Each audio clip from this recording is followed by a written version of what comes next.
আর জামাই ষষ্ঠী। আর বন্ধুরা, জামাই ষষ্ঠী মানে স্পেশাল রান্না। জামাই ষষ্ঠী মানে ভুড়ি বস। তোমরা দেখে না আমি কি রান্না করেছি। তোমার সাথে একটা রেসিপি শেয়ার করছি। এটা হলো কাতলা মাছের মাথা দিয়ে মুড়ি ঘন্ট। প্রথমে আমি অয়েল দিয়ে দিলাম, তারপরে ফোড়নের জন্য দিয়ে দিলাম শুকনো লঙ্কা, তেজপাতা, গোটা গরম মশলা, জিরে, তারপরে পেঁয়াজগুলো ভেজে নিলাম, আলুগুলো ভেজে নিলাম, তারপরে একে একে মশলাগুলো দিয়ে দিলাম, আদা রসুন কাঁচা লঙ্কার পেস্ট, নুন, হলুদ, কাশ্মীরি লঙ্কার গুঁড়ো, লাল লঙ্কার গুঁড়ো দেওয়ার পরে কাতলা মাছের মাথাগুলো দিয়ে দিলাম, ওটা আমি ভেজে রেখেছিলাম আগে থেকে।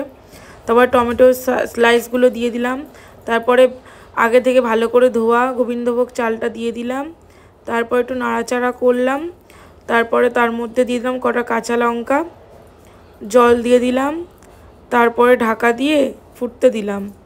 কিছুক্ষণ পরে ঢাকা খুলে দেখি মোটামুটি প্রায় হয়ে এসেছে। তারপরে একটু গরম মশলা ছড়িয়ে দিলাম, ওর মধ্যে একটু ঘি দিলাম, আর দিয়ে দিলাম ব্রাউন সুগার দিয়ে দিলাম। তারপরে গরম গরম পরিবেশন করলাম সবাইকে। সবাই তো খেয়ে খুব খুশি, সবাই বলেছে খুব ভালো হয়েছে। তোমরাও এটা ট্রাই করো, দেখবে খুব ভালো লাগবে খেতে, ভীষণ ভালো হয়েছিল।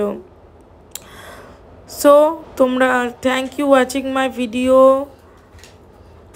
তোমরা ভালো থেকো, সুস্থ থেকো। দেখা হচ্ছে পরের একটি সুন্দর রেসিপি নিয়ে। ততক্ষণের জন্যে bye bye, take care, love you guys.